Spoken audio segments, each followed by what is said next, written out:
Hello student, ফিরে আসলাম আমার একটা ক্লাসে। তোমাদের চলছে ক্লাস 7 ম্যাথ রায় মার্টিন প্রশ্নবিচিত্রা ফার্স্ট সামেটিভ 2025। আজকে তোমাদের জন্য আমি নিয়ে এসেছি ক্লাস 7 ম্যাথ রায় মার্টিন প্রশ্নবিচিত্রা ফার্স্ট সামেটিভ 2025 স্কুল 19। আজকে 19 নম্বর স্কুল করাবো, পেজ নম্বর 131 পাতা। এর আগের 1 থেকে 8 নম্বর স্কুল দেওয়া হয়ে গেছে। তোমরা যারা দেখোনি তোমরা প্রথম থেকে ক্লাসগুলো দেখতে পারো। তোমাদের যে 19 নম্বর স্কুলটা আছে, তো এখানে স্কুলগুলোর নাম আছে, দুটো স্কুল দেখতে পাচ্ছি আমি, পুরুলিয়া জেলা স্কুল আর একটা আছে মহিষাদল রাজ হাই স্কুল। তো এই দুটো স্কুল নিয়ে সেটটা তৈরি করেছে। তোমাদের যে বইটা আছে রায় মার্টিন প্রশ্নবিচিত্রার বইটা, এই বইটা হাতে নাও, বইটা খুলো এবং প্রশ্নগুলো দেখো, বুঝে শুনে আমার সঙ্গে অঙ্কগুলো করো। তো তাড়াতাড়ি করে ক্লাস শুরু করে দেবো। তোমরা তাড়াতাড়ি করে ভিডিওতে লাইক করে দেবো, ভিডিওগুলো বন্ধুদের কাছে শেয়ার করে দেবো। তো চলো আজকের ক্লাসের অঙ্কগুলো আমরা সহজভাবে দেখে নিচ্ছি। তো দেখো, 1 নম্বর প্রশ্নটা আমাদের বলেছে 25 টাকার 8% কত টাকা হবে। তাহলে 25 টাকার 8% বলেছে, তাহলে 25 × 8/100, আর টাকাটা আমরা এখানে চলে আসবে। ঠিক আছে, এটা আমাদের টাকা আছে। তো চলো কাটাকাটি করে 25 × 4 = 100, 4 2 8, তো কত পেয়ে গেলাম 2 টাকা। এটাই আমাদের অ্যান্সার। আমাদের দেখো অপশান আমাদের আছে, বি নাম্বার অপশানটা মিলছে। 2 প্রশ্ন দেখো, আমাদের অনুপাত থেকে লঘিষ্ঠ করতে বলেছে। 9:15 আছে, লঘিষ্ঠ আকারে প্রকাশ করতে বলেছে। দেখো, তো আমরা ভাগ করব। আমরা দেখো 3 দিয়ে ভাগ যাচ্ছে, 3 3 9 আর 3 5 15, তাহলে হয়ে গেছে আমাদের দেখো লঘিষ্ঠ আকারে প্রকাশ। তাহলে অপশান আছে আমাদের এখানে, অপশানটা আমাদের মিলছে ডি নাম্বার। 3 প্রশ্ন দেখো, আমাদের আছে 2:5, 7:8, 3:4, 3টি অনুপাত আছে। এই 3টি অনুপাতের মিশ্র অনুপাত বের করতে বলেছে। তা দেখো, এত এর মিশ্র অনুপাত,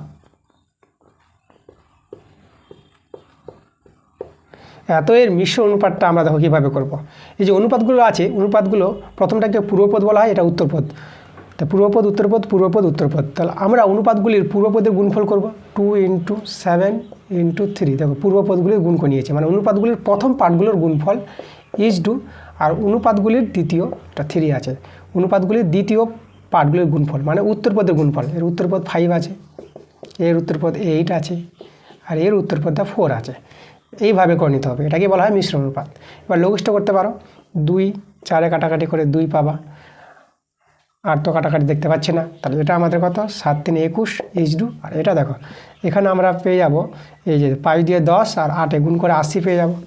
তাহলে এই যে আমাদের অ্যান্সার দেখো 21 = 80, এত এর মিশ্র অনুপাত, এটা আমরা পেয়ে গেলাম। অপশান আছে এখানে, অপশানটা আমাদের দেখো বি নাম্বার অপশানটা মিলছে। দেখো 4 প্রশ্নটা আমাদের বলেছে এখানে শূন্যস্থান পূরণ করো। কোনো অনুপাতের পূর্বপদ ও উত্তরপদ সমান হলে অনুপাতটিকে কী অনুপাত বলা হয়। দেখো পূর্বপদ আর উত্তরপদ 1:1, দেখো তো পূর্বপদ আর উত্তরপদ সমান আছে, তাহলে এরকম অনুপাতকে আমরা কী বলবো, সমানুপাত বলবো। তাহলে আমাদের অ্যান্সারটা হবে সমানুপাত। সমানুপাত বানানটা তোমরা লিখবা সমানুপাত। ঠিক আছে, এইভাবে লিখে দেবা সমানুপাত। তাহলে শূন্যস্থানে এটা বুঝবে। এবার দেখো 5 প্রশ্নটা আমাদের দেওয়া আছে 3:5 ও 6:7, এই দুটি অনুপাতের মিশ্র অনুপাত বের করতে বলেছে। আবারও মিশ্র অনুপাত দিয়েছে, চলো আমরা লিখে নেব মিশ্র অনুপাত। তো এর মিশ্র অনুপাত, তাহলে মিশ্র অনুপাত আমরা কীভাবে জানলাম, আমরা মিশ্র অনুপাত করব অনুপাতগুলির পূর্বপদের গুণফল মানে প্রথম পার্টের গুণফল, 3 গুণিত এর প্রথমটা হচ্ছে 3 আর এর প্রথমটা হচ্ছে 6 = এবার অনুপাতগুলির দ্বিতীয় পার্টগুলোর গুণফল মানে উত্তরপদের গুণফল, এর উত্তরপদ হচ্ছে 5 আর এর উত্তরপদ হচ্ছে 7। ঠিক আছে, দেখো কাটাকাটি তো যাচ্ছে না, 3 6 18 আর 5 7 35, তাহলে আমাদের হয়ে গেছে এই দুটো অনুপাতের মিশ্র অনুপাত 18:35। 6টা দেখো আমাদের বলেছে x এর পাওয়ার 0 আছে আর y আছে, তাহলে এর মানটা বের করতে বলেছে। তাহলে আমরা দেখো কি জানি, দেখো কোনো রাশির উপর পাওয়ার যদি 0 হয়, 0 হয়, তাহলে সেই রাশিটা কিন্তু 1 হয়ে যাবে। এটা 1 × y, x0 এর মান 1 আর আমাদের y ছিল, তো × y, আর y আর 1 গুণ করলে কত হবে y। তো দেখো y আমাদের অ্যান্সার, সেটা মিলছে সি নাম্বার অপশানে। তাহলে অ্যান্সারটা সি। দেখো 7 প্রশ্নটা আমাদের আছে a⁻⁻1 = 1/a। তো দেখো এটা আমাদের হয় সূচকের নিয়মে আছে, পাওয়ার মাইনাস যদি হয় তাহলে আমাদের 1/, এটাকে লিখতে পারবো। ঠিক আছে, পাওয়ার 1 ছিল বলে এখানে একটা দেওয়া হয়নি, মাইনাসের জন্য 1/, হয়ে গেছে। তাহলে এই যে এটা হবে, এটা কোন শর্ত হবে সেই শর্তটি লিখতে বলেছে। দেখো হরে a আছে, তাহলে হরে a থাকা মানে এটা ≠ 0 হবে, এ কিন্তু 0 হবে না, কারণ হর কখনো 0 হয় না। তার জন্য এটা হতে গেলে আমাদের এটাকে হতে হবে নট ইকুয়াল টু 0, এটা শূন্য ছাড়া হবে, অন্য কিছু মান হতে পারে কিন্তু শূন্য মান হবে না, তাই এটাই আমাদের কিন্তু শর্ত, এটা অ্যান্সার। দেখো 8 প্রশ্নটা আমাদের এখানে বলেছে সত্য বা মিথ্যা লেখো, পূর্ণ সংখ্যার বিয়োগ বিনিময় নিয়ম মেনে চলে। পূর্ণ সংখ্যার বিয়োগ বিনিময় নিয়ম আমাদের দেখাতে হবে। দেখো আমি দুটো পূর্ণ সংখ্যা নিয়ে নিচ্ছি, একটা 2 একটা 3। তো বিনিময় নিয়মটা দেখো কীভাবে, প্রথমে 2 বিয়োগ 3 দেখাবো, ঠিক আছে, আর একবার দেখাবো আমরা 3 বিয়োগ 2, এটাকে বিনিময় নিয়ম। একবার 2 বিয়োগ 3, 3টা আবার প্রথমে নিয়ে আসলাম আর 2টা পরে নিয়ে আসলাম। তাহলে দেখো তো এখানে আমাদের কী দাঁড়াচ্ছে, তাহলে এখানে আমাদের দাঁড়াচ্ছে -1 বিয়োগ করে, আর এখানে কিন্তু 1 দাঁড়াচ্ছে। তাহলে এই যে -1 আর 1 নট সমান নয়, অসমান।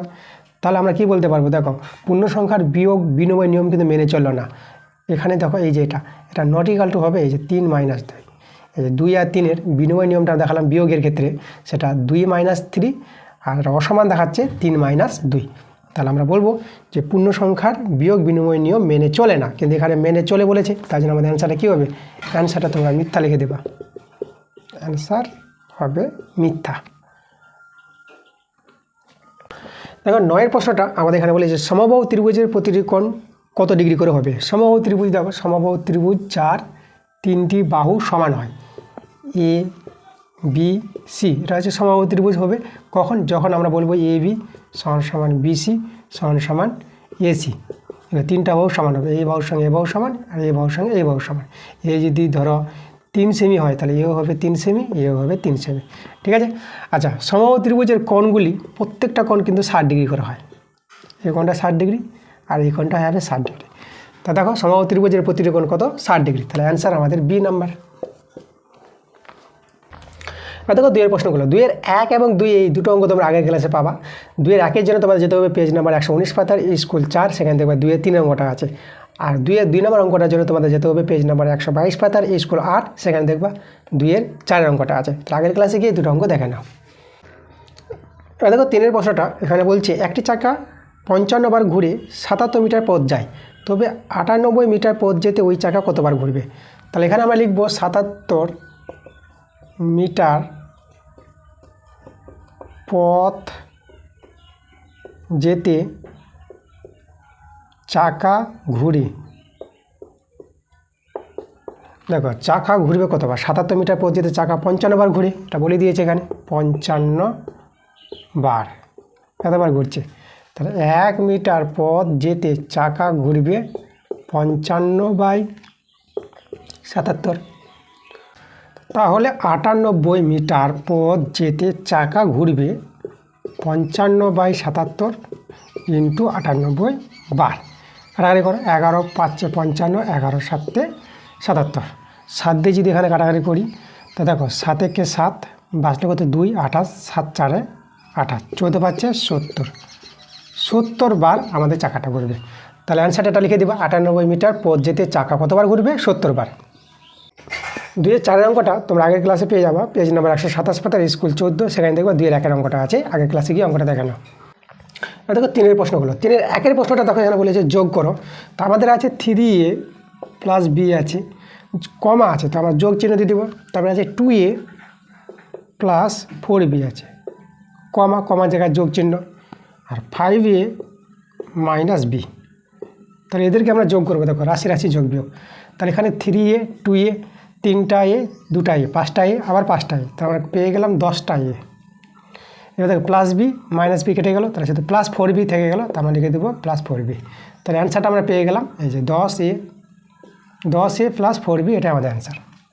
আর দেখো 2 প্রশ্নটা আমাদের বলেছে বিয়োগ করতে বলেছে, এত থেকে এটা বিয়োগ, তাহলে থেকে জায়গায় আমরা বিয়োগ চিহ্ন বসিয়ে দিয়েছি। আমাদের আছে -3m² প্লাস 2m প্লাস 2, আর থেকে জায়গায় বিয়োগ দিলাম, আর আছে আবার m² - 2।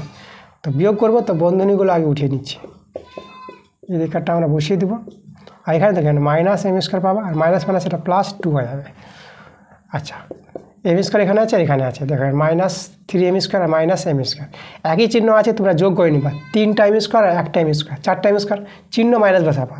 দেখো একই চিহ্ন আছে, দু জায়গায় বিয়োগ চিহ্ন আছে, তো চিহ্ন বিয়োগ বসাতে হবে। আর এখানে যোগ, কাজটা যোগ হয়ে যাবে, তাহলে এখানে 4m² হয়ে যাবে, 3টা m², 1টা m², 4টা m², আর 2m, দেখো 2m শুধু এখানে আছে 2m, তাহলে 2m বসিয়ে দিলাম। আর 2 আর 2 যোগ করে নাও, এটা কত হবে, তাহলে এখানে যোগ 4 হয়ে যাবে, এটাই আমাদের অ্যান্সার। তিনের 3 নম্বর অঙ্কটা তোমরা আগের ক্লাসে পাবা, তোমাদের যেতে হবে পেজ নাম্বার 118 পাতার স্কুল 2, সেখানে দেখবা 3-এর 1 অঙ্কটা আছে। তোমরা আগের ক্লাসে গিয়ে অঙ্কটা দেখে নাও। দেখো এবার 4-এর প্রশ্নটা আমাদের বলছে এখন 1 ডজন কলার দাম আগের থেকে 6 টাকা বেড়েছে। আগে 1 ডজন কলার দাম ছিল 2x টাকা, তাহলে এখন 2x ডজন কলা কিনতে কত টাকা লাগবে। তাহলে দেখো এখন 1 ডজন কলার দাম কত হবে, 6 টাকা বেড়ে গেছে। তাহলে লিখবো এখন 1 ডজন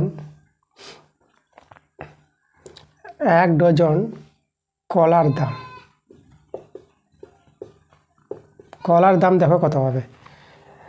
আগে ছিল 1 ডজন কলার দাম 2x টাকা, আর এখন 6 টাকা বেড়ে গেছে, তাহলে 6 টাকা যোগ হয়ে যাবে, এত টাকা হচ্ছে এখন 1 ডজন কলার দাম। তাহলে 2x ডজন কলা কিনতে গেছে, তাহলে এখন 2x ডজন কলার দাম কত হবে সেটা বের করতে বলেছে। তার 2xটা কী হবে, গুণ হয়ে যাবে, 2x + 6, ঠিক আছে, এত টাকা। ঠিক আছে, এটা অ্যান্সার। এটাও অ্যান্সার রাখতে পারো বা তোমরা গুণও করে নিতে পারো। গুণ করলে হয়ে যাবে এটা 4s² প্লাস 2 × 12x তো টাকা। ওকে, এটা আমাদের অ্যান্সার। 5-এর প্রশ্নটা আমাদের এখানে আছে a × b - c minus b × c - a minus c × a - b। আমাদের সরল করতে বলেছে, তো চলো আমরা গুণ করে নিচ্ছি। a দিয়ে গুণ করলে ab হবে, আর ac এখানে মাইনাস bc, মাইনাস মাইনাসে প্লাস ab, দেখো ba বা ab, আর এখানে ca বা ac প্লাস bc। তো এখানে যদি আমরা দেখি, এই যে ab আর ab যোগ হচ্ছে, তাহলে আমরা 2ab পেয়ে গেলাম, মাইনাস ac মাইনাস ac, তাহলে মাইনাস 2ac, আর মাইনাস bc প্লাস bc কেটে গেল। দেখো এখান থেকে আমাদের কমন যাচ্ছে, 2 কমন যাচ্ছে, আর a দেখো 2 জায়গায় a আছে, তাহলে আমরা 2a কমন নিতে পারবো, তো আমাদের b - c থেকে গেল। তো এটাই আমাদের অ্যান্সার, 2a × b - c। 6-এর প্রশ্নটা আমাদের আছে 2 × 10-এর পাওয়ারে 3 মানে 10-এর কিউব প্লাস 3 × 10 প্লাস 5। তো আমাদের বলেছে সংখ্যাটি কত হবে এখান থেকে। তো দেখো 2 × 10-এর কিউব মানে এখানে শূন্য হবে কটা, 3টা, পাওয়ার 3 আছে, শূন্য 3টা দিবা। আর এখানে তো আমরা 30 করে নিতে পারবো, 10 × 3 = 30 আর প্লাস 5, আর এটা গুণ করলে হবে আমাদের 1000 দিয়ে 2000, 30, এটা 5। এটা যোগ করো, আচ্ছা এখানে আমাদের যোগ চিহ্ন আছে, যোগ করলে এটা আমাদের 5 হবে, এটা 3 বসে যাবে, এটা 0 হয়ে যাবে, এটা 2 হবে, এই যোগফলটা আমরা পেয়ে যাবো 2035। এটা আমাদের অ্যান্সার। এবার দেখো 7-এর অঙ্কটা এখানে আছে, সূচকের অঙ্ক আছে, সরল করতে বলেছে। 3 × 7-এর স্কোয়ার × 2⁴ বা 21 × 112। 3 × 7 = 21, আমরা কাটাকাটি করে নিতে পারো। আর এখানে 7 আর 7 স্কোয়ার আছে, তাহলে এখানে কত হবে, একটা 7 থেকে যাবে, এখানে 2টো 7, এখানে একটা 7 থাকবে। আচ্ছা, তাহলে আমাদের উপরে থেকে গেলো 7 × 2-এর পাওয়ারে 4, আর 112 কেজি ভেঙে নাও, তাহলে 112 লসাগু করবা, 2 দিয়ে লসাগু করো, 2 × 5 = 10, 2 × 6 = 12, 2 দিয়ে 4, 2 × 8 = 16, 2 × 2 = 2, 4 = 8, 2 × 7 = 14। তা দেখো এটাকে ভেঙে আমরা 2-এর পাওয়ারে 4 পাচ্ছি আর 7 পাচ্ছি, 2-এর পাওয়ারে 4, 2-এর পাওয়ারে 4 কেটে গেলো, 7 কেটে গেলো, সবাই কেটে গেলো, তাহলে আমাদের অ্যান্সারটা 1 বেরিয়ে গেল, 1 অ্যান্সার। দেখো 8-এর এ নাম্বার অঙ্কটা, 8-এর 2টো অঙ্ক আছে a b, তাহলে 8-এর a নাম্বার অঙ্কটা দেখো বলেছে 5 + 10x। তো এখানে এর একটি উৎপাদক 5 হলে অপর উৎপাদকটি কত হবে। তাহলে আমরা কী করবো, দেখো আমরা উৎপাদকের বিশ্লেষণ করবো। তো এখানে কমন যাবে শুধু 5, 5 যদি কমন নিয়ে নিই তাহলে 1 প্লাস এটা 2 হয়ে যাবে, 5 কমন মানে 5 দিয়ে ভাগ করে দেওয়া, 5কে 5 দিয়ে ভাগ করে 1 প্লাস বসে গেল, আর 10কে 5 দিয়ে ভাগ করো, 5 দিয়ে 10 আর এক্সট্রা বসে যাবে। ঠিক আছে, এইভাবে করা হয় উৎপাদকের বিশ্লেষণ, কমন নেওয়া। তাহলে দেখো একটি উৎপাদক কিন্তু 5 আছে, তো অপর উৎপাদকটি কত, 1 + 2x, এটা অপর উৎপাদকটা। তো আমরা লিখবো অপর উৎপাদক কত পেলাম আমরা, 1 + 2x, তাই তো। একটা যদি 5 উৎপাদক হয়, একটা হচ্ছে এটা উৎপাদক। দেখো 8-এর b-এর অঙ্কটা আমাদের এখানে x এর মান দেওয়া আছে -3, তো আমাদের x³ - 1 এর মানটা বের করতে বলেছে। তো দেখো x এর মান তো জানা আছে, তো x এর জায়গায় x এর মানটা বসাই দেবো, x এর জায়গায় -3, তার কিউব -1। এবার দেখো পাওয়ার 3 আছে, পাওয়ার বিজোড় সংখ্যা, পাওয়ারটা যদি বিজোড় সংখ্যা হয় তাহলে মাইনাসটা বেরিয়ে আসবে, আর 3-এর কিউব ভেঙে নেবা, 3-এর কিউব তোমরা পাবা 3টা 3 বার গুণ করবা 27 পেয়ে যাবা, 3-এর কিউব 27 হয়, -1 -27 -1, তাহলে এটা হবে -28। একই চিহ্ন, তো যোগের কাজ করবা, চিহ্ন আবার বিয়োগ চিহ্ন বসাবা, তাহলে এর যে অ্যান্সারটা আমরা -28 পেয়ে গেলাম। ঠিক আছে, আচ্ছা তাহলে আমাদের 3-এর অঙ্কগুলো হয়ে গেছে। এবার 4-এর অঙ্কগুলো দেখো, 4-এর যে অঙ্কগুলো আছে, তো এখানে আমাদের বলেছে কোন অঙ্কন করতে বলেছে স্কেল পেন্সিল কম্পাসের সাহায্যে। তো এই অঙ্কগুলো আমরা আগের ক্লাসে করা হয়ে গেছে, তোমরা আগের ক্লাসগুলো দেখে থাকলে তোমরা বুঝতে পারবা যে অঙ্কগুলো কোনো অসুবিধা নেই, অঙ্কগুলো আমি দেখে দিয়েছি, তোমরা সহজভাবে অঙ্কগুলো করে নিতে পারবো। আগের ক্লাসগুলো শুধু দেখো, ঠিক আছে? তো কোনো সমস্যা হলে তোমরা কমেন্টে জানাবা। তো এই ছিল আমাদের আজকের ক্লাসের অঙ্কগুলো, তোমাদের সব অঙ্কগুলো করে দিয়েছি, তোমরা মনোযোগ সহকারে ক্লাসগুলো দেখো এবং ভিডিওগুলোতে লাইক করো, ভিডিওগুলো বন্ধুদের কাছে শেয়ার করো। তো দেখা হচ্ছে তোমাদের সঙ্গে নেক্সট ভিডিওতে, তোমরা সবাই ভালো থাকো।